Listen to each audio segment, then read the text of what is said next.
கர்த்தருடைய பரிசுத்த நாமத்திற்கு மகிமை உண்டாவதாக. ஆண்டவராக இயேசு கிறிஸ்துவின் நாமத்தினாலே இந்த புதிய வாரம் உங்களுக்கு ஒரு ஆசீர்வாதமான வாரமாக இருப்பதாக. ஆமென். இந்த வாரத்தில் கர்த்தர் கொடுக்குற ஒரு வாக்குத்தத்தம் ஏசாயா 48ஆம் அதிகாரம் 3வது வசனம்.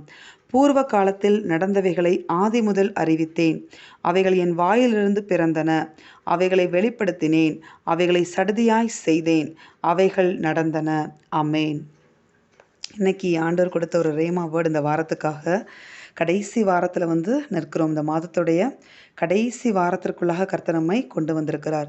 இந்த கடைசி வாரத்தில் கர்த்தர் ரேமாவாக கொடுத்த வேர்டு, அந்த லாஸ்ட்டாக இருக்கிற வேர்டு பாருங்கள், சடுதியாய் செய்தேன். அவைகளை சடுதியாய் செய்தேன். அவைகள் நடந்தன. ஆமென்.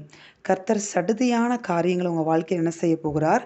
சடுதியாய் செய்து முடிக்க போகிறார். எந்த காரியங்களை சடுதியாய் செய்து முடிக்க போகிறார் அப்படின்னு நீங்கள் பார்த்தீங்கன்னா பாருங்கள், அந்த வசனத்தில் முதல் பகுதியில் பூர்வ காலத்தில் நடந்தவைகளை ஆதி முதல் அறிவித்தேன். அவைகள் என் வாயிலிருந்து பிறந்தன. அவைகளை வெளிப்படுத்தினேன். ஆமென். அப்போ முதல்ல கர்த்தர் உங்களுக்கு அறிவித்த காரியங்கள், உங்களுக்கு உங்கள் வாழ்க்கையில் நான் என்ன செய்வேன் என்று சொல்லி கர்த்தர் அறிவித்திருக்கிறாரோ, தெரியப்படுத்தினாரோ, வெளிப்படுத்தினாரோ, அதெல்லாம் உங்கள் மனதில் வைத்து எப்பொழுது நிறைவேறும் ஆண்டவரை, எப்பொழுது நிறைவேறும் ஆண்டவரேன்னு சொல்லி ஒருவேளை நீண்ட நாட்களாக, நெடு நாட்களாக நீங்கள் கர்த்தருடைய பாதத்தில் காத்து கொண்டிருக்கலாம் அந்த காரியங்களுக்கு. அப்படி நீங்கள் ஆண்டவருடைய வார்த்தையை பிடித்து கொண்டு, அவர் வெளிப்படுத்தின காரியங்களை பிடித்து கொண்டு, அவர் அறிவித்த காரியங்களை பிடித்து கொண்டு அதோடைய நிறைவேறுதலுக்காக நீங்கள் காத்திருப்பீங்கன்னா கர்த்தர் உங்களை பார்த்து சொல்லுகிறார், அவர் அறிவித்த காரியங்கள், அவர் வெளிப்படுத்தின காரியங்கள், அவருடைய வேலை வரும் பொழுது சடுதியாய் நடந்து முடிய போகிறது என்று கர்த்தர் சொல்லுகிறார். அவருடைய வேலை உங்கள் வாழ்க்கையில சமீபமாய் இருக்கிறது. அவர் மகிமைப்படுகிற வேலை உங்களுடைய வாழ்க்கையில் சமீபமாய் இருக்கிறது. இதோ என் மகிமை வெளியரங்கமாகும், மாம்சமான யாவும் ஏகமாய் அதை காணும் என்று சொன்னாரே, அந்த வார்த்தையின்படி கர்த்தருடைய மகிமை உங்கள் வாழ்க்கையில் உங்கள் மூலமாக வெளியரங்கமாக போகிறது. அது சமீபமாய் இருக்கிறது. அது எப்படி நடக்க போகிறது அப்படிங்கிறத ஆண்டவர் சொல்லுகிறார். அது சடுதியாய், அதாவது சடுதியானா என்னன்னா, நீங்கள் நினைத்து பார்த்திராத வேலையில் சடுதியாய் கண்ணை மூடி ஒரு கண்ணை திறக்கிறக்குள்ள நடந்துருச்சு அப்படின்னு சொல்லுவாங்க தெரியுமா? அந்த மாதிரி கர்த்தர் உங்கள் வாழ்க்கையில் அந்த காரியங்களை என்ன செய்ய போகிறார்?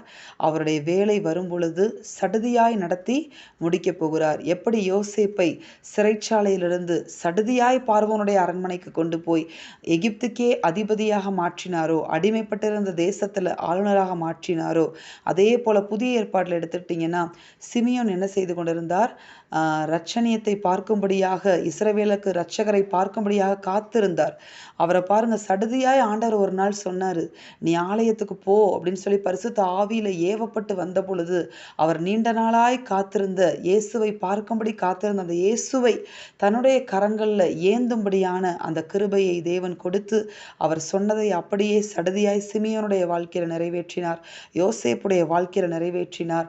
ஒருவேளை நீங்கள் எதற்காக காத்திருக்கிறீங்களோ அந்த காரியங்களில் தேவன் அற்புதத்தை செய்ய போகிறார், அதிசயத்தை செய்ய போகிறார், சடுதியான மாற்றங்களை உண்டாக்க போகிறார், சடுதியான வாசல்களை திறக்க போகிறார், சடுதியான அற்புதங்களை உங்கள் வாழ்க்கையில் செய்து உங்களை சாட்சியாக, அவருக்கு சாட்சியாக நிறுத்த போகிறார். உங்கள் சாட்சியின் மூலமாக அநேகர் தொடப்பட்டு கிறிஸ்துவுக்குள்ள கடந்து வர போகிறார்கள். கர்த்தர் உங்களுக்கு பெரிய காரியங்களை செய்ய போகிறார். ஆமென். நாம் செபிப்போம். எங்கள் அன்பின் பரலோக பிதாவே, நீர் கொடுத்த அந்த வார்த்தைகளுக்காய் உமக்கு கோடான கோடி ஸ்தோத்திரம்பா, கோடான கோடி நன்றி. இந்த வார்த்தையின்படி இந்த வாரத்தில் பிள்ளைகள் ஒவ்வொருவரையும் நீர் ஆசீர்வதிப்பீராக. ஆண்டவரே, சடுதியாய் உங்கள் பிள்ளைகளுடைய வாழ்க்கையில் நீர் அறிவித்த காரியங்களை, வெளிப்படுத்தின காரியங்களை நீர் செய்து முடிக்க போகிற உம்முடைய கிருபைகளுக்காக உமக்கு கோடான கொடி ஸ்தோத்திரம் தகப்பனே. யோசேப்புடைய வாழ்க்கையில் நடந்தது போல, சிமியோனுடைய வாழ்க்கையில் நடந்தது போல கர்த்தர் அறிவிக்கப்பட்ட, தெரிவிக்கப்பட்ட, வெளிப்படுத்தப்பட்ட காரியங்களை உம்முடைய வேலை வரும்போது உம்முடைய பிள்ளைகளுடைய வாழ்க்கையில் சடுதியாய் செய்து உமது நாமத்தை மகிமைப்படுத்த போகிற கிருபைக்காக உமக்கு கோடான கொடி ஸ்தோத்திரம், கோடான கொடி நன்றியப்பா.